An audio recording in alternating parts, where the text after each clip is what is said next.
This week on NWP. Oh, go for it. There you go. I got nothing.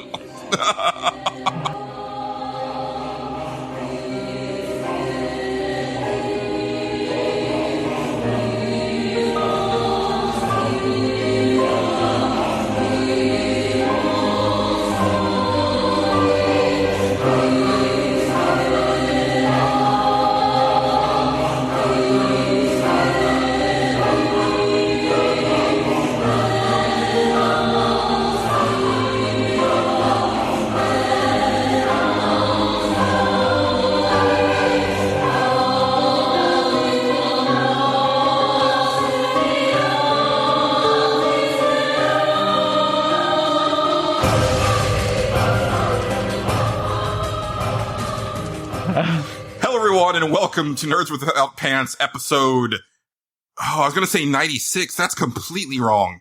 Episode 87. Jeez. That's not even dyslexia. I was so prepared.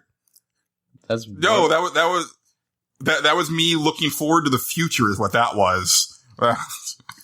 Future. Now I'm going to have to fact check. Yes, it is 97. Okay. Yeah, we're doing this thing. No, not 97. 87. I was gonna Holy say. crap. Damn. We've had so many issues getting this episode started, everyone. You just don't understand. Well, what about with specials? And you should listen to the outtakes for if you want to understand. Yes. I am Julian, and I'm joined, as always, by Patrick. I mean, maybe not anymore. We'll see. We'll see what happens. We've had some dodgy connection problems this evening. And Angelo. Those outtakes have to stay. We keep them. And this is the first episode coming to you live from my apartment, huh? Yes, anyway, I have moved, or I'm still technically in the process of moving, but this is the first episode recorded at my new place, and I'm very excited and looking forward to. Well, I've got a lot of stories to tell about this whole situation and all sorts of stuff, but we've got a fun episode for you. In addition to our normal Consumption Junction, we will of course be Chrono Crossing back to 2014, and got a lot of good feedback from people on our first edition of Chrono Crossing. This seems to be something that people have a lot of fun with. When I went back to listen to the episode after it was published and everything, just, I always do that to check, make sure it sounds okay, and I kind of criticized myself on editing to, I'm always trying to make the show sound better every time. It flowed really well. I think it was a lot of fun. And it's something that I'm really excited to continue with. So we'll, of course, be doing that. But I don't know. Screw it. We'll do it now. Cue the music.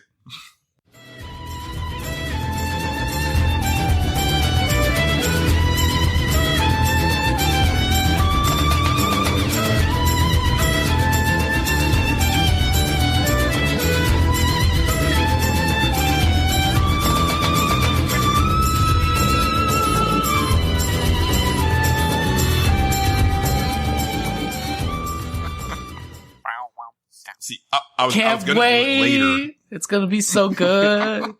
Julian's happy. It is, and yeah, I was telling the guys before we started recording is that like this new segment has made me excited to record the show, and I honestly have not been able to say that since like 75. That was like our last big episode before tragedy struck, and I've kind of been going through the motions a little bit since, but I'm kind of rejuvenated now with this new segment, and then I've got some other ideas moving forward, and we're going to get input from Patrick and Angelo for new stuff as well. So, yeah. But Angelo started Chrono Crossing last episode. So for 2014, Patrick, why don't you kick this one off? Well, damn, because this one, there weren't that many good games in 2014, let's be honest. There weren't very many, if any, exclusives on PlayStation. I mean, the indie scene was booming. That's neither here nor there. Like, it's just really hard to pick a good AAA title that will last and last. So for me, it actually came down to two different things that in the grand scheme are going to be more important to video gaming and the music industry in general, like just going forward, which are Hearthstone and Rocksmith, and I just couldn't decide whether or not I wanted more entertainment in Hearthstone or more like value and power that I get from like Rocksmith. But in the end, since Rocksmith is technically a video game, I gotta go with Rocksmith because like I've been playing that thing like every day for like a couple years now. And it's like one of the most important things in my life. It makes me feel like I have new purpose, like just being able to memorize songs and like the ideas it gives me for new songs. It's like teaching me an instrument. And although it's great that Hearthstone will be probably the card game that I played the most in my life and have like fun with the most throughout time, I think it's more important in the end to like learn an instrument. And there's only one game that can really do that, and that started with Rocksmith 2014. I'm glad you mentioned Hearthstone because that saves me from having to mention it. We have talked about it a lot, but that was a big one too. I'm kind of glad you mentioned that. My heart is probably always going to belong to Magic the Gathering just because that was the game. But Hearthstone made a real good, like, that slides in right at number 2, man. It was pretty good. Mm-hmm. I gotta say that I was surprised because I thought for sure that it was going to be Destiny. Just because that game consumed your life in such a hardcore way. But then as I was thinking about it, when you started saying Rocksmith, that makes total sense because I would say on this podcast, you know, if I had to pick like the top 3 games that Patrick has talked about the most, it has been Rocksmith, Destiny, and FIFA. So, oh no. You guys talked about Rogue Legacy a lot too. Didn't that come out in 2014? It came out in 2014 for PS4, but it had actually come out for PC like a couple years earlier. Okay. That must have slipped my mind. Yeah. So stay tuned. I might still get to pick that. But Rocksmith is a good choice. It's something that I've been thinking about because I've been kind of kicking around this idea of wanting to learn guitar, and I don't know if I want to just do like the traditional like get a guitar and go get lessons from someone, or like maybe cut my teeth on Rocksmith first, and then decide what I want to do from there, because it seems like it's been really successful for you and that you've really been enjoying it. Yeah, in fact, I actually just got a new guitar this last couple of weeks. That's why I haven't played more of Uncharted 4, which I've been I'm so happy to talk about, honestly. I got like a new guitar and a new amplifier that's a full tube amp, and I got 3 pedals now, and like I have one pedal that's I didn't even realize it till I got home, but it's exclusive to the Chicago Music Exchange where I bought it, which is like an awesome independent store that has like this place that makes pedals for them, and it sounds like Billy Corgan from the Smashing Pumpkins like turned on his like fuzz. And you can like do a lot of interesting stuff with it, and it has like awesome Freemasonry symbols on it and stuff, and you can only get it one spot in the whole world. I had no idea until after I bought it, though. I just wanted that sound, and then on the box I saw it said CME exclusive. Anyway, that's not the big deal though. The big deal is the new guitar, which is an Epiphone Les Paul Standard, left-handed. Left-handed guitars are so hard to find, and I found this one at a great store with great people, and it's the only reason I'm like even into it at all is because of this game. Like it's, you know, giving me a whole another aspect of like my brain that thinks about the way songs are constructed and stuff. And now that I've, you know, cut my chops, like you said, on Rocksmith, I can go to lessons if I want to and get like the couple of questions I have answered, because, you know, like you see what you need to play, but you don't really see how you need to strum it and like the way that your hands should be forming and stuff like that. You could still benefit from like a real teacher, but you really don't need it after Rocksmith. You can like play it over and over again and just memorize these things. But in the end, that's not really gonna teach you the instrument the best way possible. You need to know like what's a good note at what time, like during a solo, what you should turn on for as far as a pedal goes, like if you want to do overdrive or delays, or like what kind of things you can't get answered like in a video game. So you still want to have lessons, but I don't think you want to have them right away. I think that the first couple of years it's great to play Rocksmith because it just helps you getting your fingers in the right place at the right time and really working with muscle memory. And that's one of the most important parts with the guitar anyway. But you did mention Rogue Legacy, and while Rogue Legacy is like a roguelike that didn't necessarily come out this year, one that definitely did is one that No, you get one. Well, I was just gonna say another one that was like, up there. I wasn't gonna say I picked it, but I wanted to mention that. Yeah, shortlist is The Binding of Isaac. Yeah. Yeah, but it's not a list. It's the game. Okay. I'm in so much trouble then. The only reason I brought it up is Angelo was starting to talk about other games that may have qualified. I thought that was fair game now. Shit. Nick wrote down like 10 games, and I'm only listing like the first one that he listed because I'm assuming that was his favorite. Crap. Well, there's so many good games that came out this year. Angelo, I think you took exception when Patrick said that there weren't very many good games in 2014 because I know you had texted me and said that there were so many good games in 2014 it was hard to choose. So I'm going to do this, and I'm just going to name the ones that I had a hard time deciding between. I'm now only going to talk about one. Okay, is that fair? That's fair. All right. That's. Here's Bravely Default, Strider. Oh, that was last year, huh? Yeah. Or 2014, yeah. Strider, the Thief reboot, Age of Wonders 3, which may have been my number one if I could actually play it. I didn't get a chance to. Monument Valley, Drakengard 3, Wolfenstein: The New Order, Mario Kart 8, Vanishing of Ethan Carter, Alien Isolation, Bayonetta 2. Angelo, we need to have a talk about this. Right? About this segment. No. I'm just saying, like, these are the Super Smash Brothers. Super Smash Brothers. Yeah, yeah, I mean, that was one that came out, but it wasn't one that I was, like, agonizing over making a decision here. I mean, but Rollers of the Realm came out this year. I loved that game. Oh, that didn't make your list? No, because you know what else came out that year? Oh, I mean, the number one? You know what else came out? Oh, I know what you... Yeah, Shovel Knight. Yep. Come on. That's, of course. You knew it was going to be that.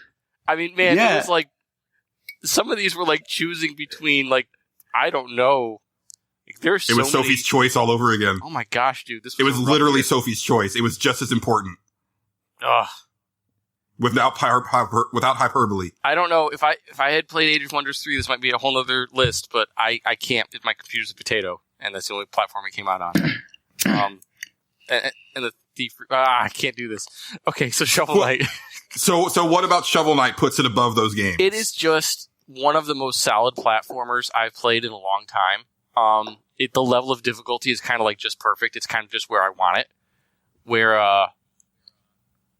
as much as I love some of the newer platformers, sometimes they feel a little easy.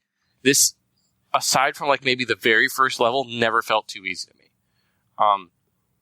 And yeah, you can get some skills later on in the game to sort of mitigate that difficulty, but the game makes you earn them, And it's just everything kind of... I think one of my favorite instruments on the planet is like the NES sound chip, as weird as that sounds. Just because there's nostalgic to that, but I also think it takes a lot of skill and a lot of talent to actually make that thing sing the way people do. And holy crap, the soundtrack on this. I mean, the... second to the last, I forget what it is, like this first level of the tower that you play has like a theme that's right up there with like the Mega Man 2 Dr. Wily's Castle theme, like right on par with that. It's that good. Everything just comes together to make this beautiful. I still need to play that. I never thought I would experience again, that I got to experience again. It's wonderful. In a world where there are multiple retro 8/16-bit style games with chiptunes, it is one of the best examples of that. It is. And I think you're right. Like, especially as far as like the sound design, there's chiptunes, and then there's people who actually understood what was going on with the NES sound design.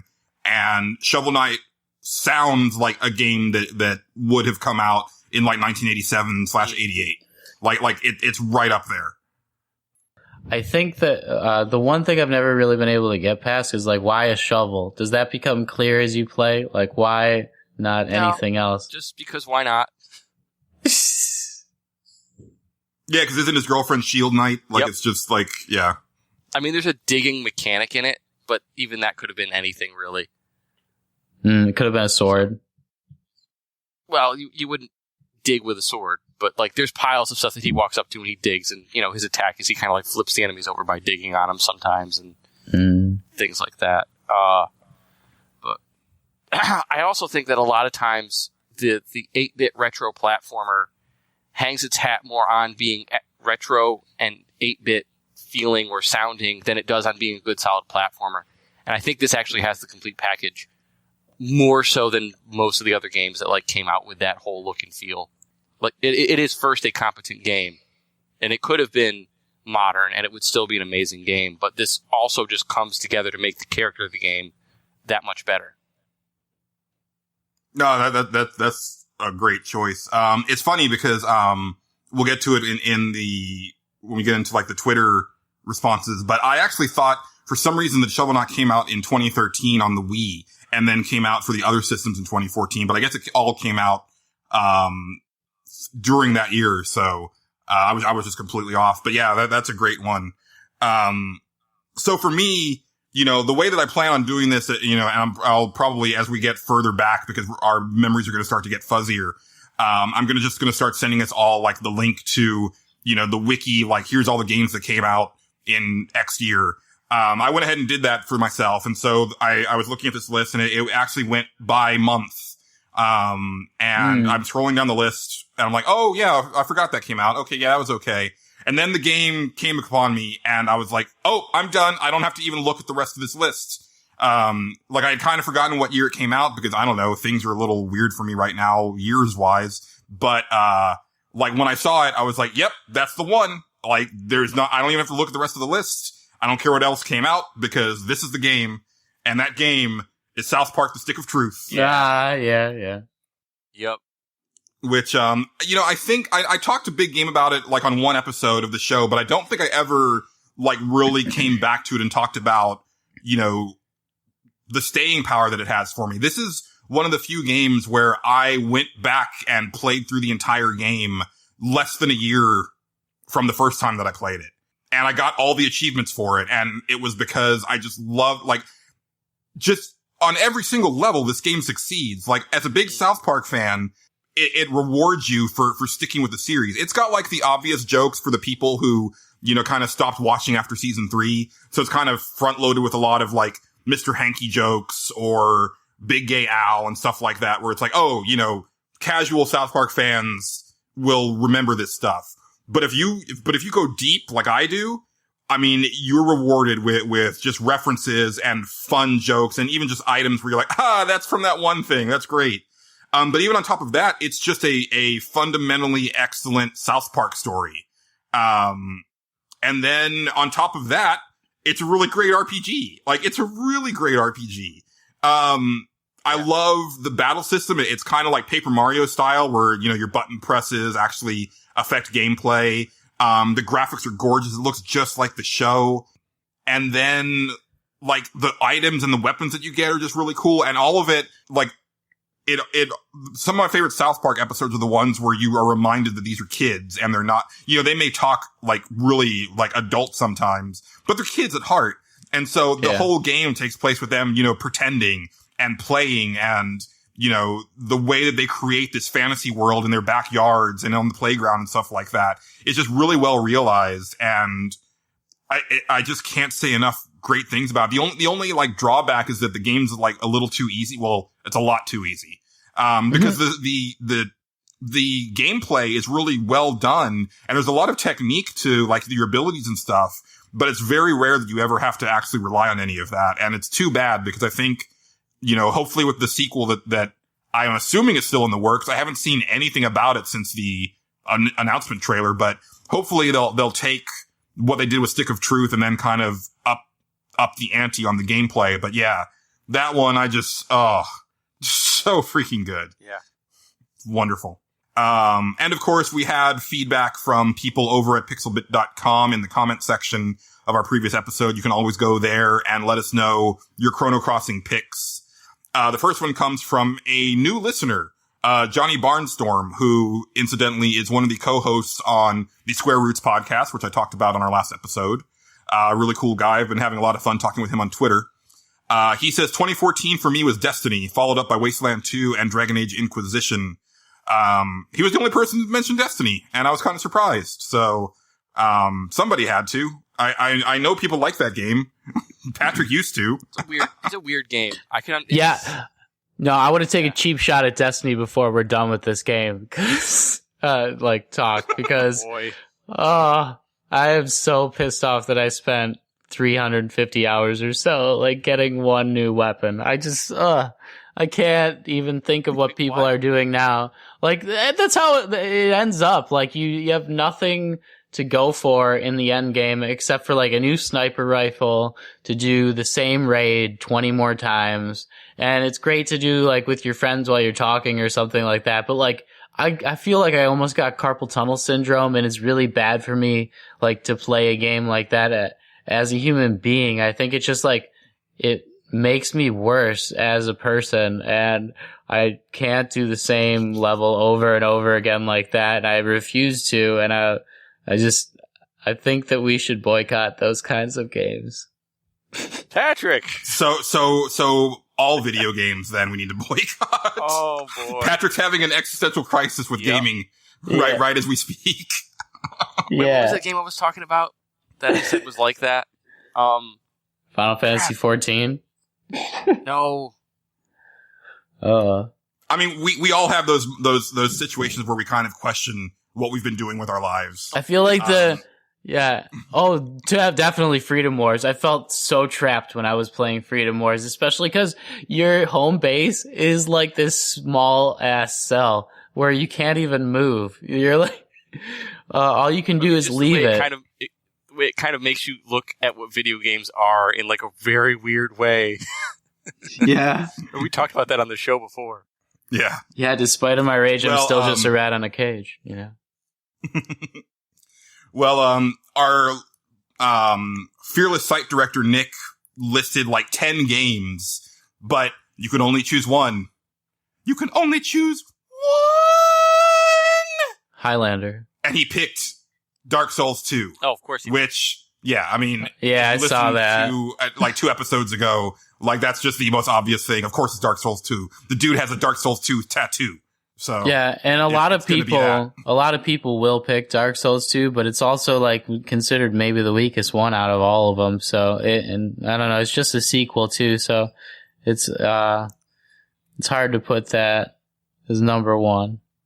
I don't know, man. I've heard people say it's just like a different take on the Dark Souls. Like there's definitely a Dark Souls formula, and I think like it really just depends on what you like. Like, some people are going to like Dark Souls 2. There are people that like Dark Souls 2 better than the other two. It's weird. Yeah, and for a lot of people, Dark Souls 2 was actually their first one because, you know, Demon Souls did its thing, but it was like a PS3 exclusive and, you know, it was kind of a dark horse. And then Dark Souls came out and it got like some more buzz. So then by the time Dark Souls 2 was coming out, there was enough word of mouth, you know, surrounding the other two games that I think people took the plunge. And I think Nick was in that camp. You know, he didn't like Demon Souls, but then he kind of skipped on to Dark Souls 2. Played that, and then he has since gone back to the other games and like played them all like, you know, 30,000 times or whatever. Yeah. I think it might capture the zeitgeist more than some other games, but it's hard for me to pick an iteration of something as the best thing. Like, I would rather go with Shovel Knight because it's like a new IP, or Hearthstone because it's new IP. I don't know. That for me elevates it as like a best of the best, you know? When that's something new happened. I think you're putting way too much thought into this. Like, it's what's whatever you had the most fun with. Like, yeah. There's definitely going to be a lot of sequels that I'm picking as we go further back. I wouldn't say this is like a game of the year discussion. This is more just, hey man, when I look back at this list, this is the one that really just jumps out at me. You know, that kind of thing. Yeah. There will probably be some games further on down the line where it's like, it's not even going to be like objectively a good game. I'll fight for it because I have so much fun with it. When we get to here, that's going to happen. You know it. Yeah. I'm down. We'll see what happens with me too. Then I might pick some other games that I shouldn't. And I got to mention Nier in another podcast. Go to hell, Packer, Angelo. Oh my god, I can't go to sleep without hearing the word. Never. All right. And then we have returning champion Adam Sexton, aka Avidkrajam. Now this is a caveat, but I went ahead and allowed this because he made a very strong argument, but I'll talk about afterwards why I'm letting this slide. But he says, my pick for 2014 is Diablo 3 Ultimate Evil Edition for PS4. I know this choice may be brushing up against the rule that HD remakes and such are not allowed as a choice. But one, it's a definitive version of the game on consoles, so I felt like I was actually playing the game for the first time. Two, I wasn't able to play the game on PC. Three, it was released in 2014. And four, it gave me more joy than anything else released that year. It was my first purchase for the PS4, and I continue to play it to this day. The controls are perfect, as well as the leveling system and co-op mode. It looks and runs beautifully on consoles, and the adventure mode ensures that I can do and play this game forever. And yes, it is true, that I've said that, we need to limit it to original releases, not ports. I went ahead and let this slide because, as he said, he didn't get to play it on the PC, like he wasn't able to. But also, that it is like the definitive console version. So I'll let it slide. Honestly, if we were going that route, it would have been my game of the year. Cause I've talked many times on the show about how therapeutic, Diablo 3 is for me.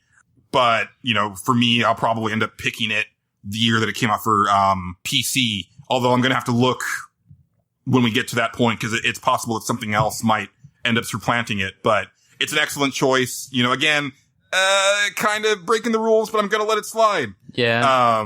I was thinking about that too. And I was just thinking about you, Julian. When I looked down the list, I actually stopped on it for a second. One, to think about your experience with it. And I was like, man, he so wants to pick that. And two, then I was thinking about my experiences and how I wonder when it comes up if there is any game that I really didn't like more than that, because I did play it that year a lot with a lot of my friends and got a couple of the most legendary items and stuff. So it'll be interesting to see in the coming Chrono Crossings. Yeah, and I would argue that the console version is the superior version to the PC because I think it just plays better with a controller. I think it's easier to maneuver because you'll get in those situations in the PC version where you're trying to click your character to move, but then he just ends up walking up to something and slashing at it because that's the input that it received. And I just think it handles so much better on controller. But, I'm sticking to my own rules, for myself personally and, holding the Nerds Without Pants to that standard. So that's what it is. We also had some responses via Twitter. You can always tweet at us at NWPcast. Returning champion, Michael117 at Iron_Milksteak. Favorite of 2014, Alien Isolation. 3 times longer than it needed to be, but a great stealth game, authentic to the film and nail-biting to play. That's one that I want to play, but the length of it scares me. Yeah, kind of same here. I mean, I need to play that game just because of my history with the Alien franchise, my love/hate, I guess, of it, and my general fear of that whole thing.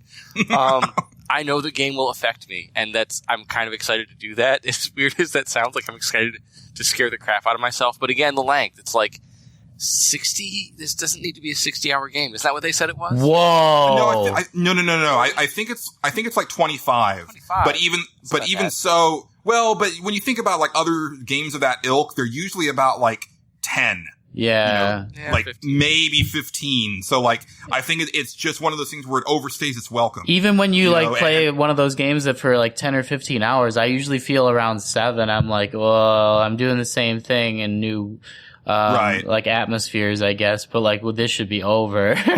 Yeah. Cause then at that point you start to be able to see how the game is put together, and you start pulling it apart in a way that maybe you wouldn't have started to do if you weren't seeing it over and over again. And so then you're oh, well, I know this is going to happen because this, and then it takes some of that suspense away because you start to see, kind of how the sausage is made, and you don't really want to get to that point in a game that's really well put together.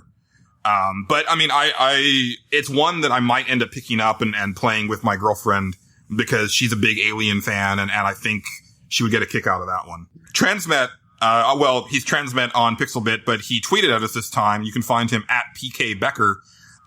He says, favorite game of 2014? That's easy. Wolfenstein: The New Order. Mm-hmm. Or is it Shovel Knight? We already said a lot about Shovel Knight. But yeah, Wolfenstein, that's one. Again, I thought that came out in 2013. I was completely off. I don't know what was going on in 2014 for me. But that's one that's on my list. I actually bought it on sale it was a digital sale for PS4 not too long ago. And so once I get my PlayStation hooked back up, I'll probably end up picking or playing it finally. But we'll talk about it in Consumption Junction, but damn, do I want to play that new Doom game. Mm-hmm. Yeah, it's Wolfenstein I have played, and it's very good. It's very good. A lot of people are really talking about that new Doom game, especially like the multiplayer. They're having a lot of fun with it. Yeah, we'll probably touch on it a little bit in Consumption Junction. Bob over at TNB Podcast tweeted at us again. You can find him at BG Bronson and go check out the TNB Podcast. Tell him I sent you. And he's a man after my own heart because he says South Park and the Stick of Truth. Oh shit. Holy shit, that game was funny and great gameplay to top it off. And yes, you and I are of like minds, my friend, because man, that game is something special. And this segment is something special, and hopefully you enjoyed it. Next episode will obviously be Chrono Crossing into 2013. That one I'm going to have to do a little bit more research on, because I don't know, there's certain years where it's like very vivid, you know, like 2007, like I already know what it is. 1998, I already know what that is because those are some of like the most vivid years for me. But, you know, like, well, also like the time that I've worked at Pixelbit, I played so many games for review during this time period that they all start to kind of blur together a little bit. So it'll be interesting to figure out what's there. But again, you can comment in the show, notes over at pixelbit.com on this episode for the 2013 Chrono Crossing, or hit us up on Twitter at NWPcast. So that's going to do it for here. We're going to roll on into some Consumption Junction. Oh, Julian. Little postscript. Yes, I wanted to add a developer comment on what the best game was, because I talked to the developer of Omnibus who couldn't go with it. He was like, he looked what games were like who got released with me, and like right when he got to Binding of Isaac was like, oh, that's it, definitely. And then he showed me his Steam account. It had 250 hours of Binding of Isaac on it. I was like, wow. It was like the only game that had more hours on his Steam account was the one that he created, which is Omnibus. You know? That's crazy. I can't wait for that game to come out because I want to pick that up and talk about it. Man, see, that's another one that I thought that came out earlier. There's certain games where I feel that like, maybe because people talked about them so much, I feel they've been out for years. I think it was I think it was Destiny Afterbirth. Was the same way. It was Afterbirth that came out. I think that actually Binding of Isaac came out the year before, probably. But yeah. Also, if you're listening and like have followed Omnibus, like there's a hilarious announcement coming. That's all I can say. And you need to probably by the time you're listening to this, check out what it was. Excellent.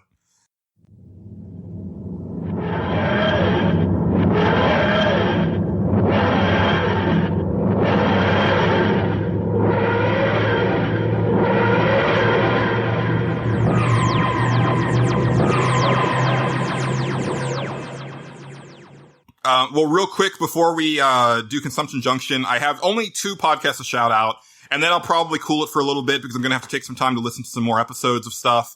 But I had run out of things to listen to, and so I hit up the Podern family to give me some new suggestions. You can always go to #Podern family to find a whole bunch of new shows. We're a proud member of that.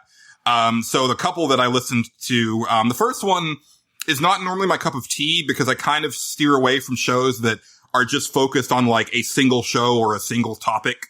But Podcast of Two Worlds is a show dedicated to the Flash television show. And I'm a big fan of the Flash. I know a lot of our listeners are a big fan of the Flash.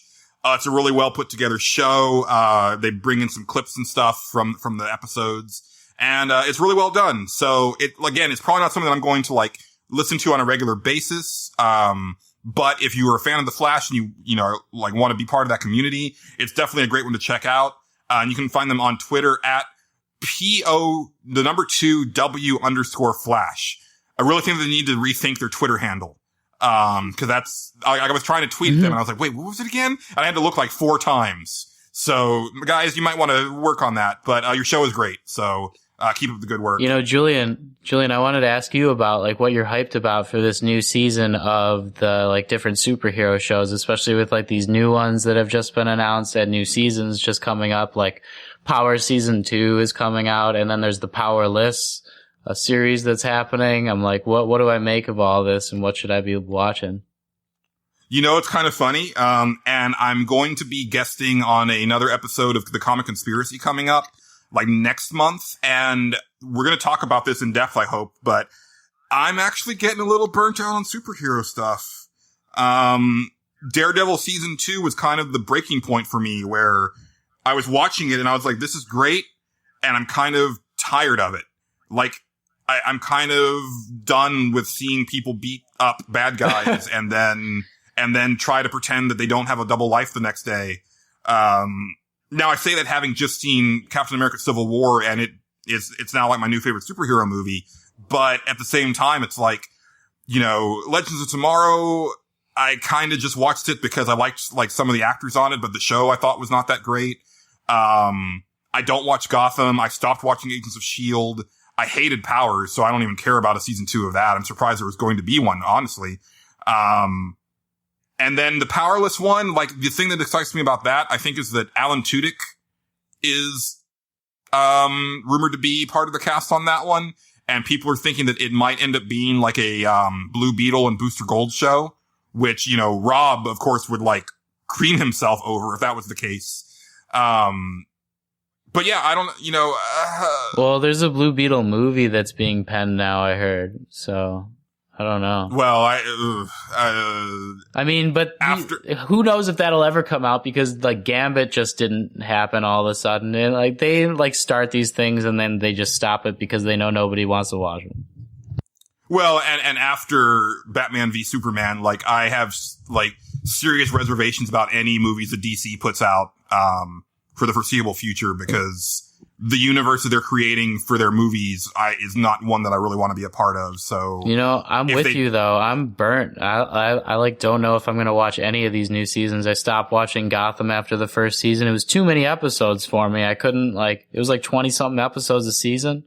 I don't know. And there's like better stuff on premium channels, like Game of Thrones is having its maybe best season ever and all this shit. So I was trying to actually whittle it down by asking you, but maybe I just won't watch any because I'm burnt out too. I mean, I'm going to stick with Flash and Arrow because I love those shows. I'm going to be hesitant if they try to spin off into another show, because I think that there is like a diminishing returns thing. Like Supergirl got canceled from CBS, but it's going to move to the CW, which means I'll probably try to work it into the Flash and Arrow universe somehow. And that doesn't thrill me because I thought the Supergirl show was not good. I think her acting is bad. And I think that, like a lot of the writing is not great. And it's formulaic to the point where it's like, there's Arrow and then you have the Flash and it's like, okay, this is kind of similar to Arrow, but it's doing its own thing. It's lighter. But then you have Supergirl, which is done by the same creative team, the same producers. And it's like, okay, so you guys just have a formula now. You have like a superhero and then you have like your IT person that like comes up with the computer lab. And then somehow everybody knows who you are, even though it's supposed to be a secret, but everybody knows. And you're just really flippant about your secret identity. And I don't know if I can keep doing that with like a bunch of other characters. So we'll see. But I have one other podcast to shout out. That was a little bit of a tangent, but a good one. Lucky 10,000 podcast. I've listened to a couple episodes. I really like it. I feel with geek podcasts, there's a lack of female voices, at least on the ones that I listen to. So it's nice to have like a male-female duo on a geek-related podcast. And it's a really fun show. They've got a great dynamic, really great rapport. And I listened to their episode where it was their May the 4th Star Wars episode. And they did this really fun, like, Star Wars quiz. And it was just a really fun episode. So I definitely recommend them. And you can find them on Twitter at lucky_10K. Julian, funny you mentioned like a female voice on a podcast. I think that there's this one podcast. It's called Nerds Without Pants or something like that. Yeah, if you go back and listen to the older episodes, you'll find that there's a bunch of great female voices on some timeless episodes because they age so well. And yeah, it's called Nerds Without Pants. Shout out to that show. I heard it's all right. Yeah, some people like it. I don't know. Seriously though, we really need to get Erica back on here soon. It's been over a year. She wasn't on at all in 2015. The world is a vampire sent to drain. Secret destroyer.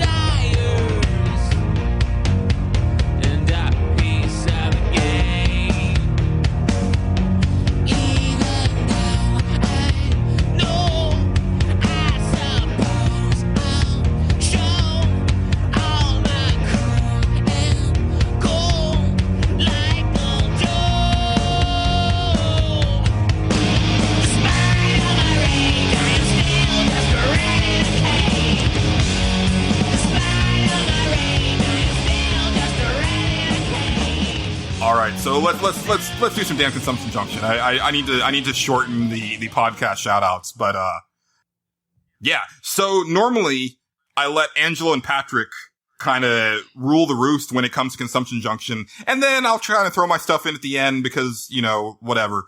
But I've got a story to tell, and I want to tell it because I don't want to get to the point where it's like we only have like 10 minutes left. I don't have time to tell the whole thing. Story time with you.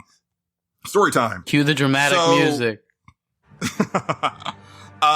As I've said on the show, I have moved, and I moved in from a house to an apartment, but it's a nice apartment. It's a 2-bedroom, and you know, when I was living with my mom, like it was kind of like we lived together, but my stuff was pretty much all boxed up, with the exception of like my current movies and current games. So like for almost 10 years, like all of my games have been in Tupperware.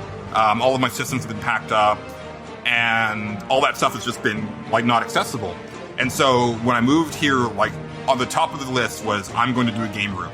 So that's what I did. You know, I continued my IKEA journey. I bought the things that I needed for my game systems and games, and like a boss, put them together in record time. It was awesome. Didn't have any problems. Got all of my games displayed. There's pictures on Twitter. Ran out of room already. I need to get more shelving. So as I put this together, I was like, holy crap. I want to play some old stuff. Like, I don't even really care about my PS4 and Xbox One right now. I kind of want to play some Super Nintendo and PS1 and PS2 stuff, like now.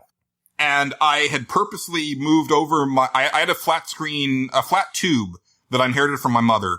I mean, she, and I say that, I mean, this is before she died. Like, I had just, when she got her HD TV, I went ahead and kept her tube to use for older games, because I'm kind of a purist. You know, I really think that a CRT is the way that like these systems, you know, like the Super Nintendo and stuff, they were designed when that's all that you had. Right. So I feel like that's the way to go, right? Well, that's also like when they built the games, they had in mind that the kind of like the line scaling, the way that the images were displayed would kind of anti-alias them a little bit. Exactly. Yeah. And so I'm like, no, this is the way I'm going to do it. Right. So, you know, and I got everything like more or less set up, and I had some time like last weekend. I was like, you know, I'm just going to hook up my PS2 and like pop something in. So that's all I did. Like, you know, because I still don't have the systems out of their boxes and stuff. I just quickly took the PS2 out, plugged it in. First thing that I did was grab my copy of Busted Groove 2, which I had picked up on Amazon as I was moving. So I hadn't actually had a chance to test it out yet. Pop it in. I totally suck. Like I lost on the first level like 4 times in a row. I'm like, what the hell? Wow. Like, this is very disappointing. And so then I popped in Guitaru Man, another rhythm game that's one of my all-time favorites. Couldn't get past the training mode.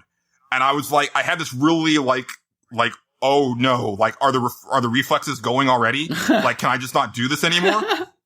And I started doing some research, and found out that flat tubes are actually known for having input lag, which is something that's more commonly attributed to HD TVs. And I was like, well, that kind of sucks. But at the same time, I remember that a friend of mine who, he worked with me at Gamefellas, his name is Jack, had sent me a link to a YouTube channel a long time ago. And I'd watched a couple of their videos, but didn't think anything of it. It's the My Life in Gaming channel. And if you haven't heard of them, I fully recommend going to watch their videos. They're super informative. They're really well produced.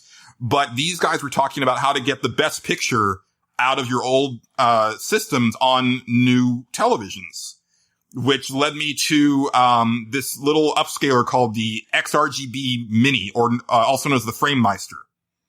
Now, this sucker is expensive, and I haven't bought one yet. But, oh my god, the stuff that you can do with this thing makes old games look brand new. Wow. When you see side-by-side comparisons of like Nintendo games or Genesis games, they look like Shovel Knight. Like, they look like games that are produced now, but done from pixel art. And there's detail in those old NES games that I just never even knew was there before. Wow. It's unfreaking believable. And so this sent me down this like YouTube rabbit hole for like the last like week and a half, where I've just been like devouring these videos one after another. I need to check that out. So does that mean that what was really limiting the graphics back then were the TVs and not the developers? Kind of. What it was that like a lot of these systems were able to output an RGB signal from the get-go, but we never really had RGB as a format here in the States. It was more of like a European and Japanese thing. And you need special cables to do it. And in the case of like our systems, you also need like to basically an upscaler box to get the signal from the system to the upscaler, and then it goes into HDMI on the new televisions. But yeah, it was just a format that they were wired for, but we just didn't have any support over here. And it makes such a huge difference. And so, after I had found the input lag issue with my tube TV, I was like, well, I'm not going to try to look for a new tube because, these things are clunky, they're heavy. To be perfectly honest, like I was worried about it being on the IKEA stand that I bought because it felt like it was too heavy for it. Yeah. And it also just took up so much space.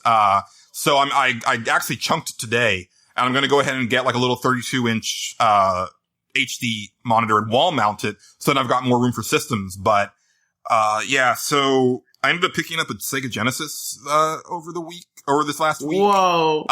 Because I used to have a Genesis and I let my cousin borrow it and then he never gave it back. And here's the thing is that I'm a dyed-in-the-wool Super Nintendo person. Yeah. Like during the console wars, I was like a decorated general of the Super Nintendo. But when you see the Sega Genesis, in RGB, it looks incredible. It looks like a completely different machine. And I was like, okay, there's a bunch of Sega Genesis games that I never, gave, two craps about because I thought they looked like crap, but you put them in, you play them this way and they look amazing. So I picked up a Genesis and I'm going to get that LCD monitor. This is a long process. What are you going to play? Well, I picked up Phantasy Star 4. Yeah. That's a good one. The system came with Sonic 2. I mean, there's a bunch of games that I'm going to end up picking up over time, but those are the two that I'll have to start. But I mean, this is going to be a long process. Like there's a classic game expo coming to Austin in July, and I'm probably going to hold off on picking up the mini or the Framemeister rather until that, because I bet I can find it for a better price at that show. But this is the thing, right? Like I was thinking about it today. I'm like, how there's people who are like, they have their train sets in their garage, or like people who have like, they tinker, like there's guys that do woodworking or there's guys that, do metalworking and stuff. I think this is going to be a thing that I tinker with, where it's like, I'm just always in my game room, like tweaking video settings and trying to get like the best picture out of this system and then like researching retro stuff and kind of going whole hog into that because, I think anybody who's been listening to the show for a while has kind of noticed this kind of recurring ennui that I've had towards gaming lately. And I think it's just because I'm not quite as jazzed about modern stuff. It's not that I don't like it. There's plenty of stuff that I want to play, but I'm really excited to go back and play some of this older stuff but with new eyes. Like, it's almost going to be like playing some of this stuff for the first time. Like, playing Super Metroid in RGB is going to be like this amazing experience. And I've got that game memorized. So it's like a really exciting thing that I'm looking forward to embarking on. It's going to be a lot of money and I'm going to have to like be careful as far as like, like I'm not going to be able to do it. I can't do this all at once. It'd be too much money. Like I'm going to have to do it a little bit at a time. Like, eventually get that upscaler and then get a cable for a system, because the cables are expensive too. They're like about $20 a pop, but eventually like get it to where like I can play this stuff. And then I was thinking, I might even get myself a capture card and start doing some YouTube stuff because, once you have that set up, like it's really easy to do. And the picture looks so nice. Yeah, it's it's like a kind of a crazy thing, but it's like I get like this big smile on my face when I'm talking about it because I've got this huge backlog of stuff that I've just been picking up, and at the time like there almost seemed to be no reason for it. I was like, well, I'll play this stuff eventually, but I think that time has come. Yeah, I really regret getting rid of the Genesis when I was a kid, but it was in order to get more games for my next system. I'll probably get it again at some point. I almost rebought it, but when you said something about Sonic 2, that brings me back to one of the first times I ever got a system, and I like have video of me getting the system, and we've talked about that before. But what I was really thinking about is like how Sonic 2 is actually probably the first cheat code that I ever like knew about, like, and just heard from word of mouth, and was thinking for you guys, was that your first cheat code too? Or like, I don't know, was it Contra or like, I don't think we've ever talked about Contra. that. It was definitely Contra. I think really my first cheat code wasn't really a cheat code, but it was the whole, like, you could hold B and press, what was it, select on Mario Brothers. You could continue in Super Mario Brothers if you held, like, B and pressed start, I think it was. Damn It it. was really a cheat code, though. I don't even think I know about that. Yeah, I didn't know about that. What the fuck? How does nobody know about this? That's definitely a cheat code. What the hell? Now, I remember on Mario Brothers 3, like, you know, that they had Mario Brothers hidden in there if you went back and, you know, to the start of the level and you both clicked on the same panel, you could play Mario Brothers together. Mm-hmm. Yeah. I didn't know that either. Definitely Contra. I didn't know that. What? Well, I mean, Patrick, you did have all that problem or all those problems with Donkey Kong, so. Oh, yeah. I finally know what to do. I think, like, that might be my first one, or like, actually entering a code, I think, was in, it was the Konami code. I forget what game it was, but I don't think it was actually Contra. It might have one of been the Ninja Turtle Gradius. games. Now, here's the thing, though. I don't remember it working for Ninja Turtles. It worked on the arcade game. It gave you 9 lives. Oh. You know that if you input the original Konami code on Super Nintendo Konami games, it kills you? Oh, for real? I think on Gradius 3, if you input the traditional code, your ship blows up. Oh, that's amazing. Oh my because god. the new Konami code for Super Nintendo is actually up, up, down, down, LR, LR, BA. Ah. I thought that was really clever. That's cute. Wow. I think But, it's great and then the old one make you explode, though. That's great. Yeah. But then Genesis, I don't even know how I know this because it was like the inferior version of the game. Yes, I said it. But Mortal Kombat 1 for the Genesis, I still remember the blood code, even though I didn't play that. I don't know why I know it, but I do. It's Abacab. Mm-hmm. I remember one for, to unlock the sound test mode in Donkey Kong Country. It was Derby Day. I do remember that. Yeah. Man, I miss codes. Mm-hmm. Wait, where do you put in Derby Day? Down, A, R, trigger, B, Y, down, A, Y. Okay. Well, actually, I was thinking back to Sonic, and I thought it was up, down, left, right, hold A, start, but only years later found out I only actually had to do one up, down, left, right. So I'm not sure if that was even my first one. There's people who tell me that the Konami code is BA start, and they're Philistines. You only have to do BA once. Yeah. Anyway. That's That's pretty much all I had. I have not played anything since our last episode. Really? Other than, like, that little bit of Buster Groove. Oh my god, how are you missing out on the best game of our lives? What is that? Uncharted 4. No. Oh, well, I haven't played Uncharted 1 through 3, so. Yeah, You don't have to. You don't have to. Today, like, one of my friends in the group chat I'm in, who's never played another Uncharted, said this is one of the best games, if not the best game I've ever played, to the other friends of mine who've also never played it. And he told them to get it. And then they're all like, oh, I'm looking into it now. And like, as they watch the Let's Plays and stuff like that, and as other friends I've been talking to watch like Let's Plays, even they know, like, when they watch it, like, it's something special. And, oh, it's just been, whoa. it's so good. Wait a minute. It's so good. And like, in terms of like, what? Well, no, but because I know, like, it's like, I've heard, everything I've heard about is like, they've talked a lot about how fantastic the story is and the characterization and how much, like, you get to see the character change from the previous games. And I feel like that would be completely lost on me. Right. Because I haven't played those games. Is that not the case? Oh, I mean, there's that, but I'm not even talking about that. I'm talking about the gameplay and mechanics as far as like story driven, like hallway, like you have to go down it in order to progress the story, game goes, because like it really opens up in a modified Metal Gear Solid open world type of way in a few different levels where you can like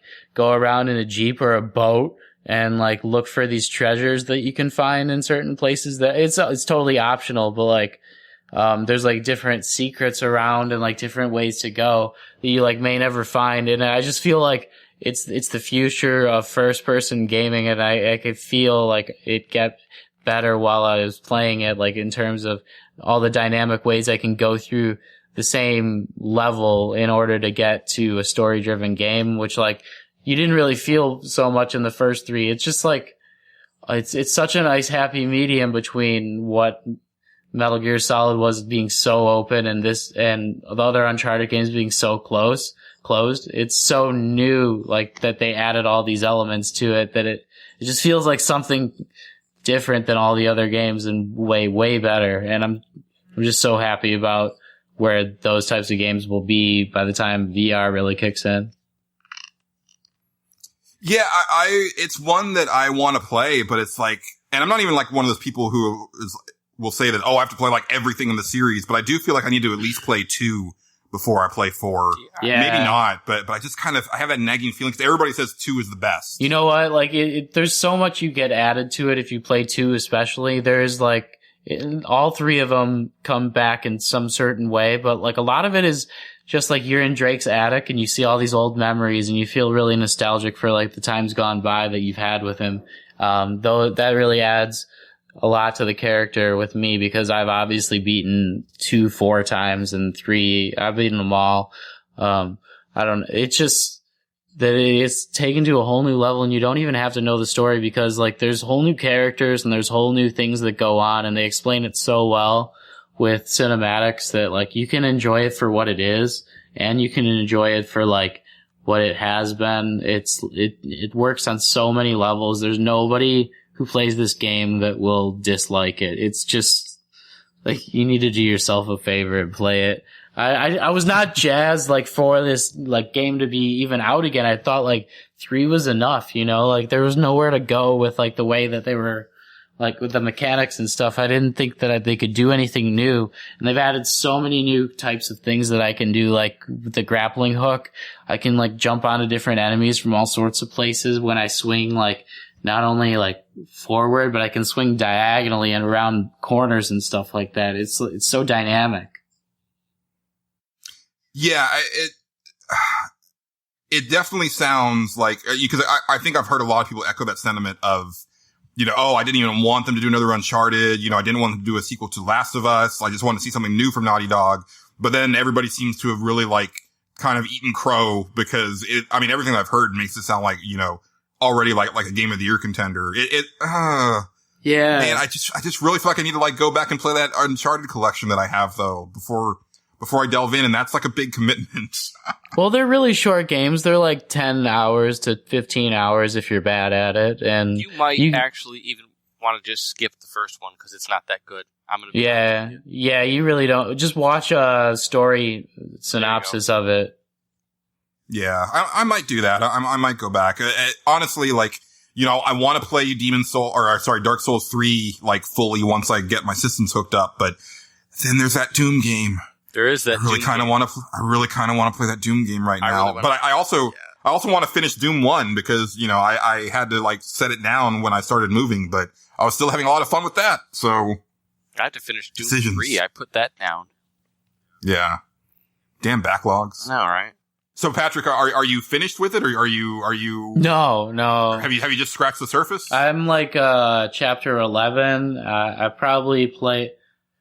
It's hard to say because I just stand around sometimes and go do something and just like leave it and don't shut it off and come back. So like the time is skewed for me, but I think I've played like 10 hours or so. Okay. I don't know, but like that's what it says. I think I really played like 6, and it's supposed to take like I don't know actually how long it's supposed to take. It's pretty big. It's the biggest. It's the biggest one by far. The only thing is, like, I got a new guitar and stuff at the same time, so I've been doing that more so, like, than playing the game. I like, at least play guitar for an hour or 2 before I play, like, a game and stuff like that, so it's gonna take me a couple more weeks to beat it, but I really don't want to get through it so fast. It's one of those games that I might Patrick. Oh. Like it's that. I can see that happening. It's that good. It's hard. Like it's not even the only thing I've been playing though. Like I've been having friends play with me and stuff. We've been playing like Fat Princess Adventures, and I played this game Fibbage. It's like a party game where like that I got. Yeah. Jackbox stuff is great. Yeah, it was really fun. I want to play that with more people, but like So, like, I've been getting good variety in terms of, like, my gaming, and it's hard because I got all those other games I'm still finishing, too, like, that I haven't been playing, but I'm going to play Uncharted before anything else if I ever play single-player stuff, like, from now on until, like, I'm completely done with it, because even just getting the treasures in this game is so fun. They're, like, in strange places that the developers never really thought of before, and I like outsmarting them and finding them. I almost like 6 at a time, and that doesn't usually happen for me, but then I'll get like 5 in a row and I'll feel like I'm on a roll and I really know like where they're putting them. The only problem is like there's such a missed opportunity there. That's the biggest complaint that I've got with Uncharted, is that like they don't describe anything about the objects that you collect, and they could cash in on that, like tell you all about Mayan culture in one of the earlier ones, or like what you do in this one. I don't really want to say, but basically there's like a lot of famous pirates that they could describe in great detail, like a Valiant Hearts or a Dark Souls when you pick up an item, and like they could give you more backstory either in the game or in like real historical value. I think they should have went real historical value like Valiant Hearts in this case, because there's so many like real treasures that you pick up but like maybe they can patch that in or something. No, they'll never do that. I just wish they're never gonna make another either. They should have done it this time. Something tells me it's not the last we've seen of Nathan Drake. They said it was, but it might be like Kojima. Yeah, or it might just be, cause I don't know, I think Sony, no, maybe Naughty Dog owns, the rights to Uncharted. But if it's a Sony thing where they actually have the property, then they could totally end up farming it out to another developer. Yeah. We still haven't gotten Uncharted. I mean, they didn't do Uncharted, Golden Abyss, did they? I think they put that one out. I'm not sure, but there is one cool mechanic in Uncharted Golden Abyss, which is with the PlayStation Vita, and you actually use your finger to move up different platforms. The platforming in Uncharted 4, though, is unparalleled to the other ones in the series, and it's actually fun again, which I thought I would be bored with. It's not. Boring. Nice. I haven't heard you this jazz on a game in a while. I know. Like, and it's not just me. It's like people that don't even really know about this game. It's in like series, and they're getting into it, and I'm really happy about that. And like my roommate just saw it being played and like didn't stop watching for like all of it, and like wants to see what I'm playing and stuff, and like also wants to play it himself now, like for the first time ever. So it's like if you just look at it for a couple seconds, it passes the eye test for sure. It's one of the most beautiful games ever. Nice.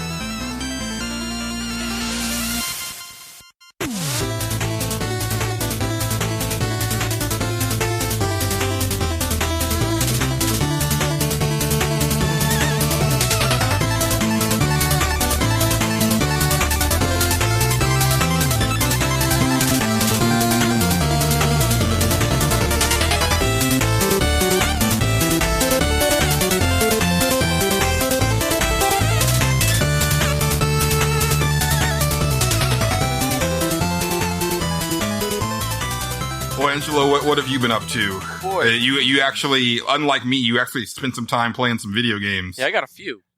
Oh, shit. Yeah, so I played 3 and bought 2. Flop. So that's how we grow a backlog, listeners. We play a game and then we buy 2. Right. Just whipped it out. I did. So the one I played and actually finished, which turns out when you're sick, you have some time to play games, because I've been sick again, guys. And was that proof? Was Warhammer 40k Space Marine, which was one of the last games THQ did. Oh, does that have anything to do with the new announcement? Oh, you mean the Dawn of War 3? Yeah. Yeah. That probably is what kind of triggered my brain, because I did watch that trailer for sure. Oh, it's so good. Like, it looks like the first one again. I definitely need to punch some orcs in the face with a power fist, which unfortunately you don't get to do in this game. You do get to carve them up with a chainsword, though, which is also fun. What races? What do you mean? What races are in the game? There are humans, which are the Space Marines. There's the Chaos Marines, which are the demons / sweet Marines. But they aren't there as much as the orcs are. The orcs are definitely the predominant because you play as an Ultramarine, and the Ultramarines are basically if there's an orc problem, they are the ones that fix it. They are like kind of the faction that is bred to stomp out greenskins. So that's racist. That is what they call them. That's racist. Kind of is, actually. Anyway, no, orcs are awful creatures, so they have to die. But yeah, it was a lot of fun. It was more fun than I expected it to be. The THQ is kind of, they're not really hit or miss, but their quality is like a mediocre, but at the high end of mediocre. At least it was before they, their last few games were like the Darksiders games in this one. Before they sort of. Well, I think it depended on who who the development teams were. Sure. I mean, like the Volition stuff, I thought was all really good. Like the Red Faction games, I thought were great. And of course, like I've talked a lot about Saints Row. So there was definitely some great stuff they were putting out. But Space Marine was one of those that I remembered kind of like, kind of had no right being as good as it was, and kind of took people by surprise. And I remember, that was definitely a situation, and it's one of the reasons that I love podcasts so much, where you get a chance to hear people talk about stuff where they might not have room in like a review or something. Cause you'd see a review for like Space Marine and be like, oh, that's a good review. But, I don't know anything about Warhammer and it doesn't look like it's up my alley. But then when you hear people talking about how much fun they were having, on that game, and on multiple podcasts, it's like, oh, well, I definitely have to play this. Yeah. It is not a long game. You can pick it up and play it in about 15, 20 hours tops. It's quick. It felt quicker than that. I have to actually look at my timestamp. And it is fun. You are definitely a super powerful guy. But the thing is, if you're stupid, you're going to get your ass handed to you. And that's kind of makes a lot of sense because, you're really powerful, but the way the orcs work is they're orcs. They aren't really like super powerful by themselves, but they swarm you. And if you let yourself get swarmed by orcs, you will die. So you have these melee weapons, but you don't necessarily want to just charge in and use them all willy-nilly. Like you want to charge in, bash a little bit, hopefully give yourself enough room to back up a little bit, and then kind of like charge back in, kind of kite a few of them. You can't just be chaotic with this. It makes a lot of sense to stand off, kind of hit them with a bolter a few times, which is basically what they call their sidearms, their guns. Everything's either a bolter or some sort of an energy-based weapon. It sounds like Dark Souls-y in that way, where you can't really go into it, and you have melee weapons. It's not Dark Souls level. It's more Gears of War. It kind of felt like Gears of War a lot. Except it didn't have the snap to cover type of mechanic at all. Cover was a lot faster paced too. Yeah, it was faster paced. If anything, like a Gears player looks like a Space Marine, which was something, before, like Warhammer was something first in at least, board game form. I want to say at some point they said that they were influenced by this. Come on, like Marcus Phoenix probably could barely fit into like a Space Marine armor. He's so beefy. No, that's Space Marines aren't like that. They're seriously like that. Like they are jacked up, huge, roided out. They have like a bunch of steroids pumped on them. They have like extra organs and stuff. It's pretty crazy. Like the lore is ridiculous. But they fill out like very Marcus Phoenix like armor, and one of their weapons is a chainsword. Marcus Phoenix has a chain lance type. It's not like they had to be looking at this a little bit going, I kind of like where you guys are going with this, but let's take it in our own direction. Yeah. The only thing that I see as a complaint, like with all like Warhammer games, is that like they should add other races, which is why I bring it up, which is a little racist as well. But like, I'm just happy to get anything Warhammer because I've liked it since the first Dawn of War, and I used to play that in college with like not only my friends but other like student advisors like that were around the campus and stuff. Like everybody was playing that game when it first came out, and it was great. But then the second one was a little bit of a letdown. Now this third one looks like back to the first one again, so it's a really exciting time for Warhammer, and hopefully more races you get to play as. So this is nothing like Dawn of War, though. I mean, this is an action game. And it's man, I mean, there's, you get a jump pack at one point, and then all of a sudden your character can jump, and that actually becomes like, there's like little platforming segments that work, because it's not platforming as in Void the bottomless pit. It's, hey, you need to, hop around from here to here to here to make sure you're in the right tactical position to do what you need to do. What order you need to clear these guys out in. There's also a weapon called a Thunder Hammer or a Storm Hammer, something along those lines. It's a two-handed melee weapon. You cannot use any guns. I mean, you have a sidearm that you can use, but you can't use any of your better guns with it. And that thing is just like, well, you get to obliterate things, but man, you better be careful, because this is melee. You have to get in there. Hammer time was maybe one of my favorite things. It was. I had a really, really good time with this game. There was only maybe one or two times where the game did something that I thought, man, they needed to tune this a little bit better. Like, it felt kind of unfair. The situations. What about? Yeah, I was wondering, what about those enemies? Like the Chaos Marines is like the enemy you're probably fighting as mostly against, right? No, mostly you fight orcs. The Chaos Marines don't come in until like the end of the campaign, and then they become very, very difficult enemies. And that was one of the encounters that I thought was a little broken. Was they put you in a situation where you are on the bottom level of, and you're on the bottom level of a hangar. There's like a tiny bit of cover, not nearly enough. And there's 3 or 4 fully armed, full-on other Marines. They're Chaos Marines. They're the same level as you that come out from the side above you. So you can't melee them. Your mobility is way too limited, and you only have one piece of cover that isn't that effective, and they're also throwing grenades, so the cover isn't going to work all the time. Nope. Yeah, that's awful. Awful. That was the worst encounter in the game. All the other ones I tried a couple times, failed, went and got something to eat, came back and was like, okay, I know how to do this now, and I was able to do it. That one I just had to beat my head against until it worked. I know you said there was mostly orcs, but like that's what I was thinking, like for like the boss battles or like the end, really, like in terms of like who you're really fighting, that, and that's what I was wondering about, like if it's mostly just souped up versions of like the normal characters throughout the game, like kind of an Uncharted, which I've been talking about recently with some people, including the Omnibus developer, who said like that's like something that has made them want to play games less. You don't get like the big boss battles of like a Dark Souls, or is it like you're basically playing more strong characters from the level earlier on?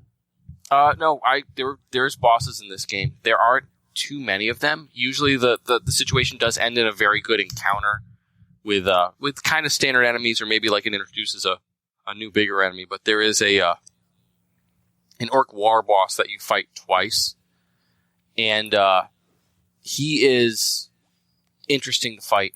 The funny thing is if you properly arm yourself, the battle is not that difficult to fight him, but that also kind of makes sense because he's kind of big and dumb. It just worked.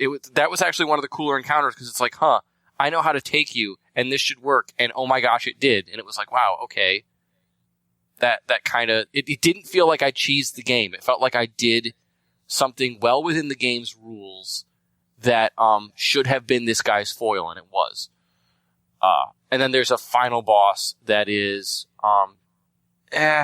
he's a little weird. Like you don't really directly fight him. It's more of a cutscene thing, and that felt kind of weak. The very, very end boss. But the encounter with him. The final encounter with him, where you go up to that, where he's like summoning all these creatures and that you have to fight, that was some work, and that was a pretty good one. That's sick that you finished the whole game in like the 2-week period. Like, how fast did you do it? How many sittings? I finished it in 2 days. I was homesick, so I just played it. I binged it. They had to feel good. Like I haven't done that in quite some time. I miss that. Yeah, knock it out. It wasn't really a fun sickness either, but it wasn't like a fever. I could actually play video games, which is kind of nice. So the other 2 games I played, I haven't finished them, is I popped in Grim Grimoire for a bit. That is the NIS-published Vanillaware game that's kind of an RTS. That's why I didn't pick that game up. I am crap at RTS games. So this is not your typical RTS. You might want to give it a shot. I don't think it's too expensive to pick up a copy, and it's beautiful. It's a Vanillaware title, so it's going to be gorgeous. It is 2D. You are in like a tower, and there's staircases, and certain things can like float through the floors, and certain things have staircases, and everything has a foil.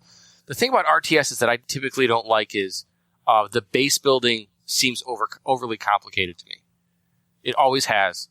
It's like you have to build this to enhance this, and then you have to build this to do this, and then you have to build this to do this, and then this enhances this, and then you have to level this one up, and it's like, no, stop. I'm done with this. This is insane.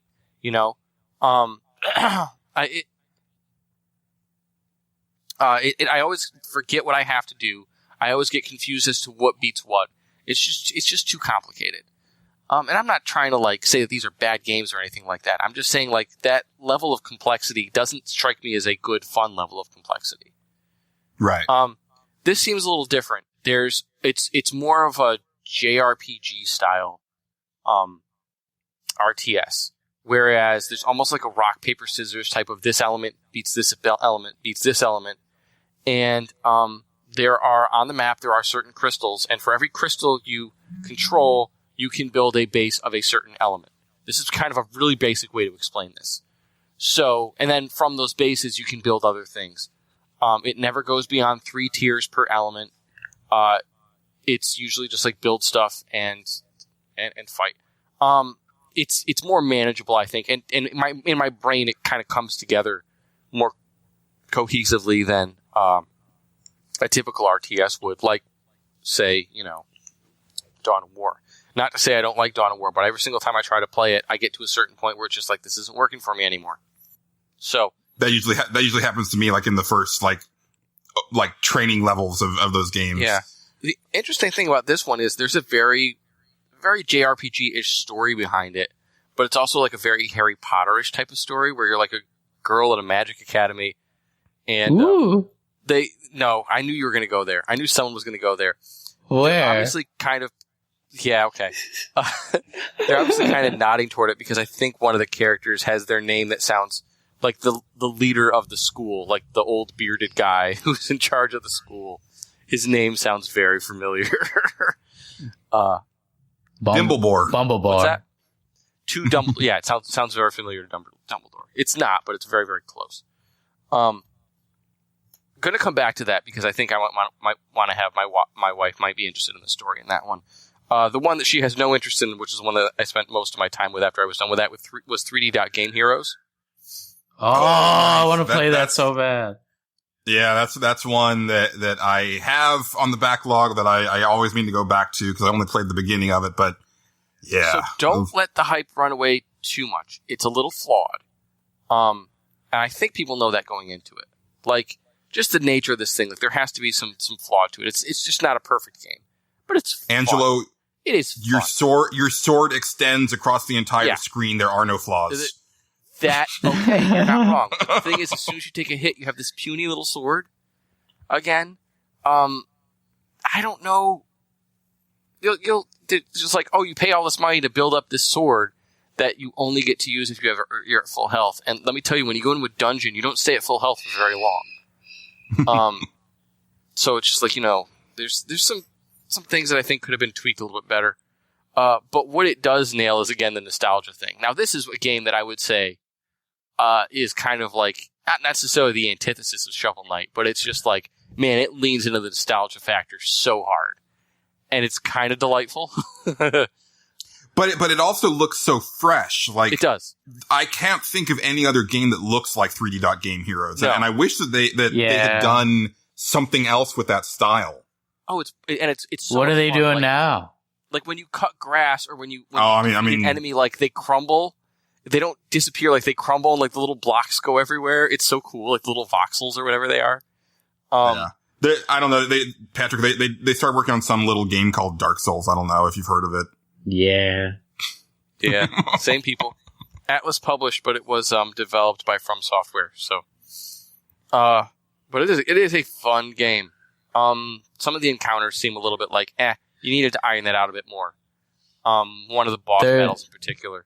But one of the cool things they did was, and this is something that I sort of discovered. I don't know if I heard anybody talk about it, but there's an option in there that's turned off by default, which is that it shows custom wallpapers during loading screens instead of just showing like a now loading thing. If you do that, it shows these little wallpapers with the characters reenacting various scenes. And at one point I started to notice these scenes look familiar. And they're the characters from the game in poses reflecting box art from other video games. Oh, they wow. are I've picked out the Japanese covers for the first three Final Fantasy games. The cover to Chrono Cross is on there. A bunch of Dragon Quest ones. Like, they're just there. It's awesome. And I kind of love it. So that I haven't heard anybody talk about that, and I wonder if that slipped by some people, but it's definitely there. I was like going to like, I know that pose. Where do I know that pose from? And I went to like because I have the Amano book, The Sky, and I'm like, I know that from here. And I'm flipping through. I'm like, there it is. And then it turns That's out one of what they used for the box art in Japan, which is why they used it for the game. That's one of the best Easter eggs I've heard in a while. Oh, it's fantastic. And so subtle. Like, I really like that because that took somebody some time to do. Yep. But, and it's something that's not even on by default, but that's so clever and so well done. Mm-hmm. I was just, because I always go into the options menu and fool around, like, oh, you can turn the grid on and off. Let me see what it looks like on. Let's see what it looks like off. What is this loading screen thing? Let me turn that on. Oh, I wonder why this was off. And then after a few minutes, that was so fun. The one that they did, the first one that they show is, it says 3D Game Heroes with a sword through a sword for the T of the dot. And I didn't recognize it at first, but it's the Final Fantasy one. Yeah. And I was like, oh, that's beautiful. You guys are awesome, and I love you.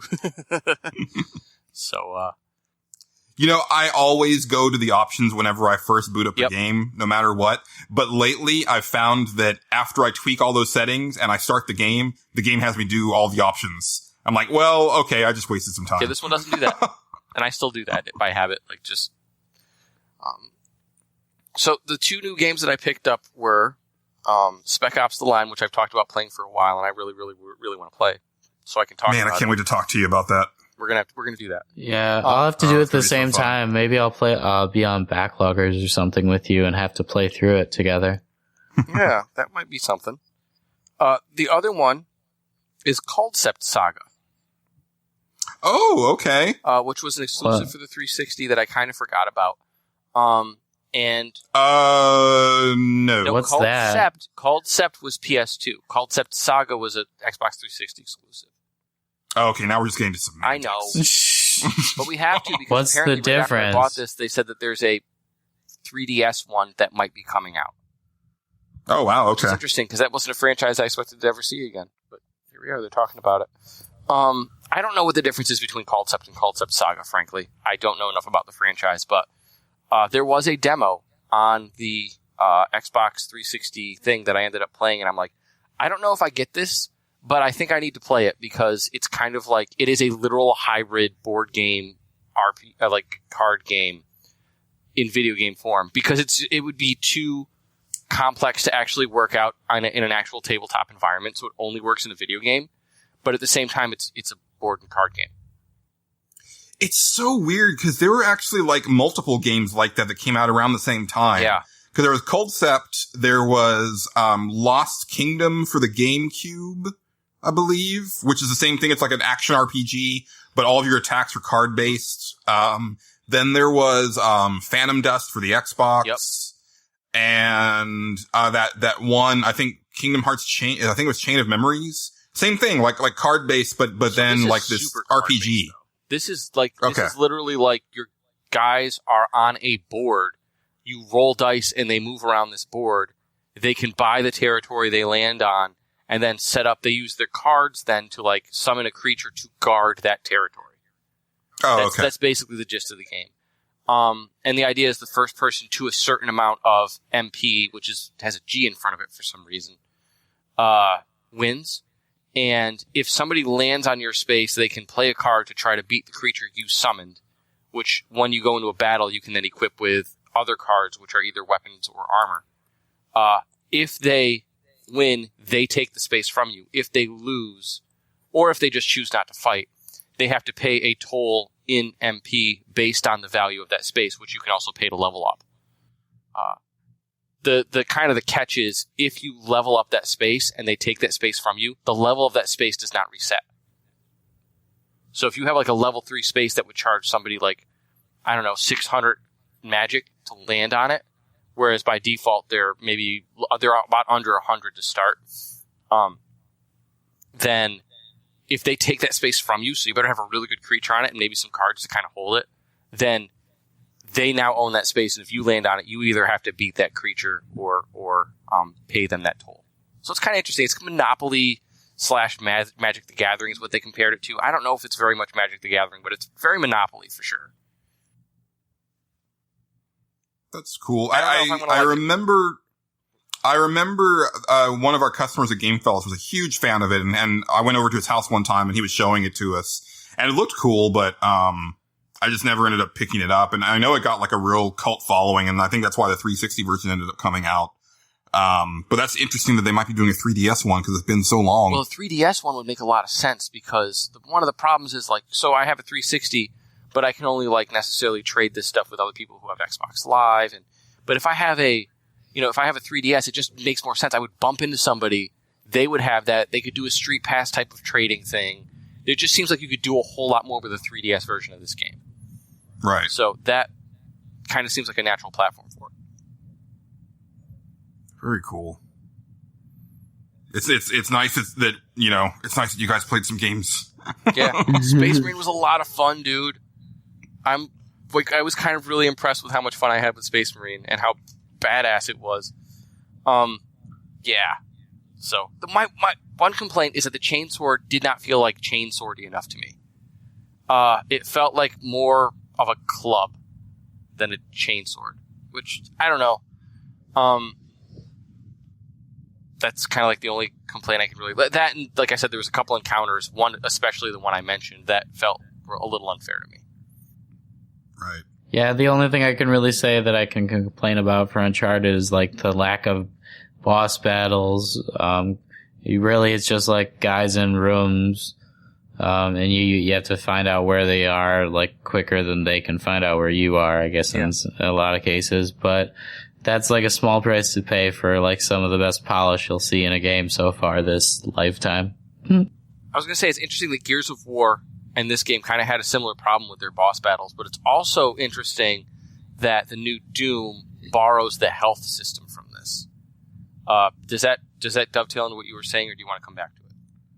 Oh, well, I was just going to say real quick that I almost feel like we can't complain about boss battles in this day and age because the boss battle has kind of fallen by the wayside in such a big way, except for a few exceptions that tend to come from Japan. Nintendo specifically. It's like, well, Nintendo games and like, obviously like the From games, sure. Dark Souls. I mean, those games are built around their bosses, but it's like, other than that, it's not the same. And it's actually going to be a thing that we might do in one of the features that we'll be rolling out, probably next month or so. So that's a little bit of a teaser, but yeah, I was thinking about that as we were recording tonight, actually, just like kind of trying to think about like classic boss battles and stuff like that. And, right. Yeah, I can't even, other than like, Bloodborne, like I can't think of really like any like games. RPGs are always and RPGs. Boss battles. And I mean, sure. retro games are always going to have boss battles. So I think we kind of like eliminate those from the discussion. But if you're talking about pure action games, yeah, what the heck happened? Yeah. And there's like Metal Gear Rising, Revengeance, but those boss battles. Is a boss battle. That's true. Oh man, yeah. That one. Yeah, that was the top of the list. And I think that did that come out in this year as well, the Chrono Crossing that we did, or was that just on a different system? It got ported. I think that was 2014. Okay. Metal Gear Rising. I think that was 2014. I think it came on. I think it was on PC like in January or something like that. I saw it on the list, but like I wasn't. It might be like a port. Well, I think it came out on PC later. Oh no, I'm sorry. It was February of 2013. Okay. So it's possible that it could show up in Chrono Crossing next episode. We'll see. Oh, sure. To mention, I'm sure. Oh yeah. But yeah, I still have a lava lamp that I use from it. Sorry. I was fascinated by the health system that they came up with for Space Marine because there are no health packs. None. you do have health, you do have a health bar, you do have a regenerating shield. That regenerating shield goes down fast. The game is not playing. You take a couple of hits and your shield's gone. And then it starts to get into your health bar. The only way to refill your health in Space Marine is to wear down an opponent to where he is sort of staggered and then execute him with a melee attack. You can't just walk up to them and just execute them. And the thing is, Doom does the same thing. And I wonder, I really wonder if they took a look at this game and said, man, they're onto something with that. Now Doom does have health packs, so you're not forced to do that. But I found that, like, the way that THQ or Relic, I think Relic was the developer, forced you to actually fight to regain your health. Like, you could not retreat and, like, I just need to fall back and find a health pack. Like, my health's low, which means I have to fight harder, which is kind of crazy. Really shook up kind of like the game and made it really interesting. Yeah, hearing the Giant Bomb guys talk about the new Doom and the fact that there are health packs in it and that being a thing, it's like, playing the original Doom recently, it's like, oh yeah, this used to make things really challenging where you kind of had to keep a mental note of where you had passed up health because you might need it later. And it kind of plays into the strategy of the game. And I feel like we've been coddled with regenerating health, recently where, you almost come to expect it, where you play like a slightly older game and it's like, wait, why am I almost dead? Why am I not back to full health? Oh, I need to scrounge the area for something to fix this. I think regenerating health has its place. And I also think it works in the Warhammer universe because it's basically a replacement for armor saves. You can't have like armor save because that's a dice throw in the tabletop game. You can't really simulate that too well in a video game, but you can say, it's kind of, I almost looked at it more as a stamina thing. Like, he's able to use his armor, but then eventually it's like, okay, he can only like do that so many times in a row before something sneaks through. It kind of works. In Halo, it works. Like, it just works well with that, but like, I never felt it worked well in like Call of Duty, honestly. Like, it felt weird in Call of Duty to me. Yeah, because the way that I play Call of Duty games is I stick my head up, I fire a few shots, and then I get perforated, and then I just, like, duck, and I wait, and then repeat, and I just feel like I suck at those games, so I do a lot of ducking and waiting. And it's like, that's not a very fun thing for me. And I just wish that it hadn't replaced everything. I think I like the idea of regenerating shields or armor, but then static health where you still have to, worry about health pickups and stuff like that. I think that's a really good balance, but obviously you can't do that in every game because not every character is going to have like armor or, futuristic shields or stuff like that. Ideally, it's fun to have a combination of the two, but I was just like watching some people program a game today actually that had like a grappling hook involved and some enemies that had to be placed in certain locations. And then the guy was like talking about how like he should have somebody regenerate health. He's like, so should I just have like an instant death since it's a stealth game? And I just like chimed in. I was like, you could have it regen like an Uncharted or something like that.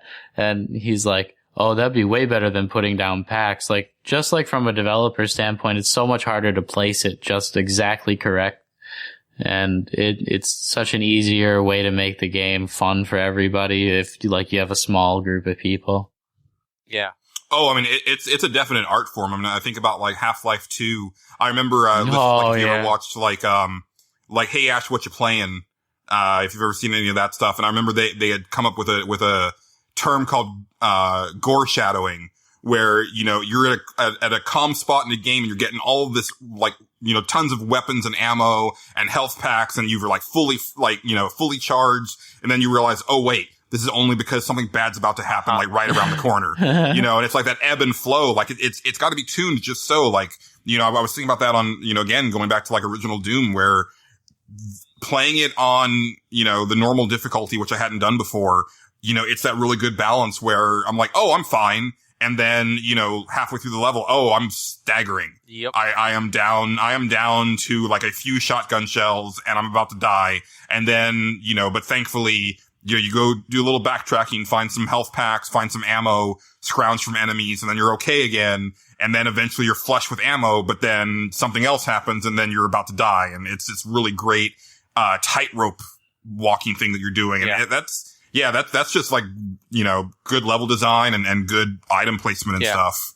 Well, and I mean, just everything, like the details they thought of for this game, like the way the weapons feel and the way the weapons sound.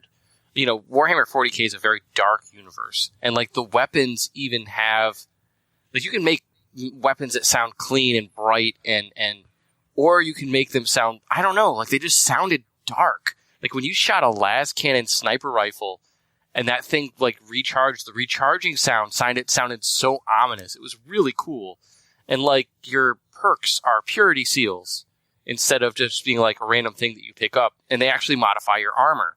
So like when you get a purity seal, all of a sudden now he has a purity seal on his armor that you see kind of as he's running around, like kind of flapping behind him a little bit or stuff like that. It just, it's a 4-star game. I'm not going to lie, but it is a solid 4-star. It is an upper tier 4-star game. Like it's a 4-star game everybody should play. 4-star that's a great review. Yeah. That works for me. I didn't actually finish it, but I would agree. Like from what I played, it was a really well done game. I forget why I ended up putting it down. I think it was just one of those things where something new came out that I wanted to play. But I really enjoyed it. And hopefully you enjoyed this episode of Nerds Without Pants, dear listeners. We love you all. We're gonna go ahead and wrap this one up. Next episode we will, as I said, be Chrono Crossing into 2013.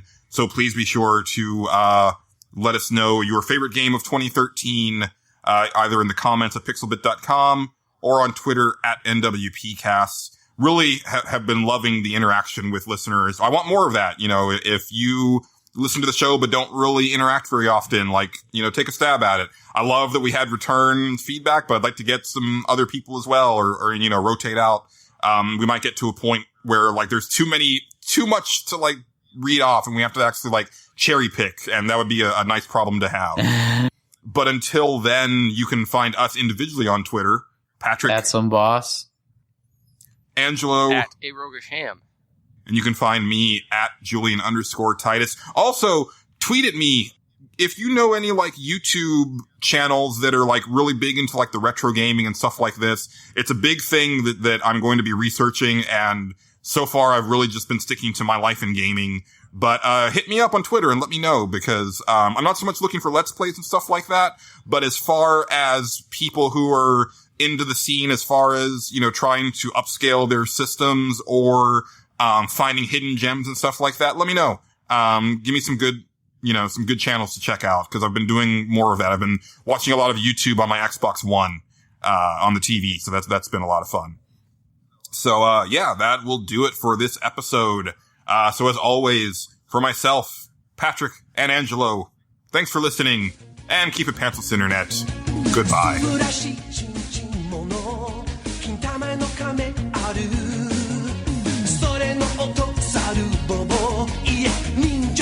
います Hey hey let's go 金化する大切なもの Protect my vows 僕が悪い So let's fighting Let's fighting love Let's fighting love この歌ちょっとバカ Or lucky number 3 maybe I can see little things, but I think that it is the water from the room upstairs that's dripping over my bed. I'm sorry, what? I do hear like the faint sound of water, and if that's the case, then I can take care of that in post. Hold on. Your roof is leaking? Your ceiling? A little bit. I mean, it's not coming out, but there's there's a mark. I mean, it's not coming out, but the microphone's picking it up? Oh, shoot. I think it just came out. Holy shit, it just opened up a little bit. That is terrible. I think I need to move my bed. I was going to say.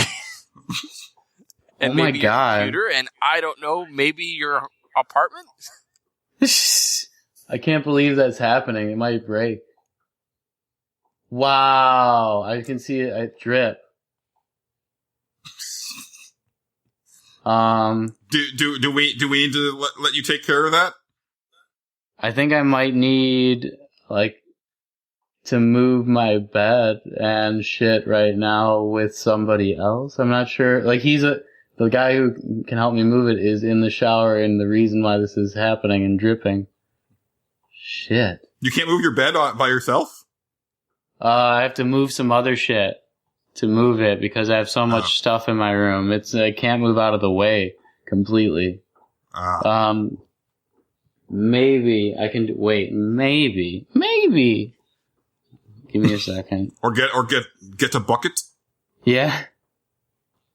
Oh, that's a good call. I should just get the bucket for now. There you go. It's dripping right on my pillow. That will be a little louder, though. Yeah, but it should stop as soon as he gets out of the shower. And that's something that I can fix with the Audacity. So I just want to run through what's going on right now. Your roommate's dirty shower water is dripping on your bed. I think so. And I asked my landlord weeks ago to come and fix this. I asked my landlord weeks ago to come and fix this, and now it's dripping. So I got to call him tomorrow and be really angry. Fuck. Like it looks like, yeah. Fuck.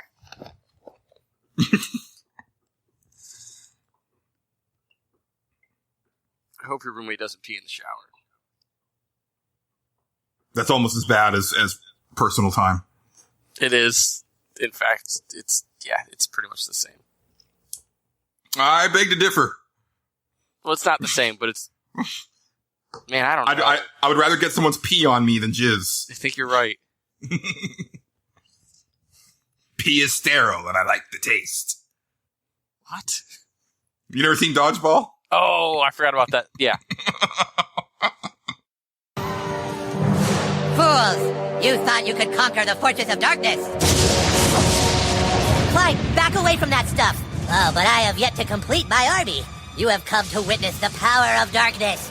Stop! Clyde! You have no idea what that stuff is! Yeah, it's green sauce from Taco Bell. I took it from their construction site. Dude, that's not Taco Bell sauce. Then why'd I find it at the Taco Bell? It leaked out of a UFO, Clyde! It's toxic goo from another galaxy! Think about it! Since when does Taco Bell have a green sauce, dude? Actually, since about a year ago. What? Taco Bell has green sauce now. No way. They've had it longer than a year. I've always gotten spicy green burritos. Yeah, no, I'm saying in the packets. They just started putting green sauce in packets. The fuck? How the fuck did I miss this? Haha! I don't seem so foolish now, do I? That doesn't mean you have Taco Bell green sauce, dip fuck. Yeah, Clyde, why do you think that shit's glowing? Maybe because of the 3 varieties of chili peppers. Just give us a stick, asshole.